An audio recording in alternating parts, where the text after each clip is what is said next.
अध्यक्ष धर्मराज चौधरी जी और संचालन कर रहे जनता दल यूनाइटेड के ऊर्जवान साथी विजय कुमार कुशवाहा जी और हम सबों के बीच में सीपीआई के बड़े नेता,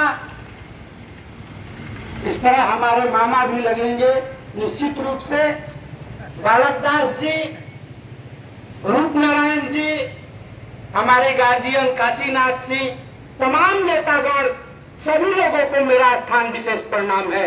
मित्रों, धारणा प्रदर्शन की आवश्यकता क्यों पड़ती है और जिसके शासन काल में अच्छा चल रहा हो उसका विरोधी दिखे, ऐसा कभी नहीं होता। माननीय प्रधानमंत्री श्री नरेंद्र मोदी जी के शासन काल में बहुत सारी कमियां देखने को मिल गई। उस कमियों के कारण पूरा विश्व, भारत की सारी पार्टियां उनका विरोध लगातार करने लगी है। मित्रों, जब उन्होंने 2024 के चुनाव में 2014 के चुनाव लड़ा था तो कहा था कि आप मुझे प्रधानमंत्री की गद्दी पर बैठाइए, मैं भारत के हर गरीब व्यक्ति के विदेश से काला धन लाकर हर व्यक्ति के खाते में 15-15 लाख भेजने का काम करूंगा। माननीय ने आम जनता को खाता भी खुलवा दिया, उसमें पैसा भी जमा करा दिया, लेकिन 15 लाख अभी तक उनके खाते में पहुंचा नहीं। वहां पहली गलती की है। उसके बाद उन्होंने शिक्षा के क्षेत्र में विकास करके कहा था कि हर साल 2 करोड़ रोजगार का अवसर प्रदान करेंगे भारत के युवाओं को। उन्होंने जब भारत में अपनी शासनकाल अस्थायी रूप से रखा तो आज तक अभी 9 साल उनके पूरे हो चुके हैं। उस 9 साल में उन्होंने अभी तक 50,000 की शुद्ध रूप से भर्ती नहीं कराए हैं। आगे की कड़ी में मैं बता देना चाहता हूं, भाजपा की एक बहुत अच्छी नेत्री थी, पहले अभिनेत्री थी, बाद में भाजपा की नेत्री थी। जब जब गैस के दाम में 10 रुपया या 3 रुपया बढ़ते थे तो वो सर पर सिलेंडर लेकर घूमती थी। अब तो कहा नहीं जाएगा यह राजनीतिक मंच है कि नाचती फिरती थी कि गैस का दाम बहुत बढ़ गया है और एक गाना उस समय बजता था कि महंगाई डायन खाए जाता है।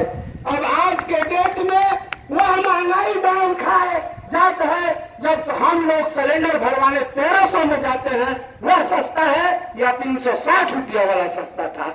मित्रों, भाजपा का यह 9वां वर्ष चल रहा है। माननीय प्रधानमंत्री श्री नरेंद्र मोदी जी का 9वां साल पूरा हुआ है, जिस पर भाजपा का एक कार्यक्रम चल रहा है।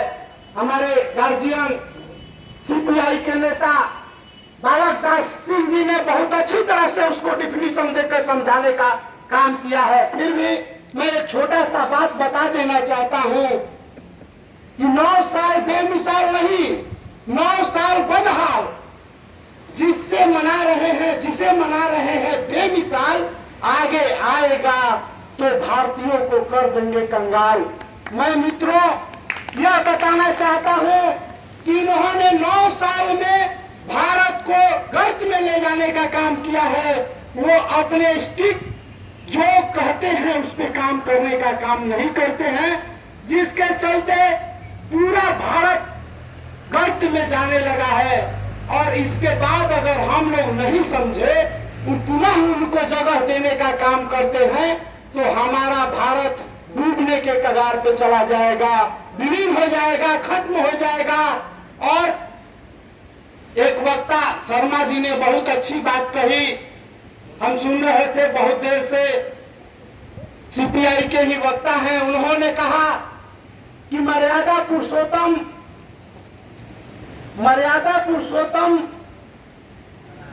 राम को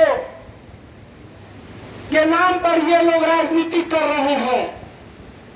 हम बता देना चाहते हैं कि मर्यादा पुरुषोत्तम राम का नाम मर्यादा पुरुषोत्तम इसलिए पड़ा कि वो बहुत मर्यादा के साथ हर काम करते थे और आप लोग केंद्र में बैठी सरकार उस मर्यादा पुरुषोत्तम राम के नाम पे उंगली माल डाकू वाला काम कर रही है।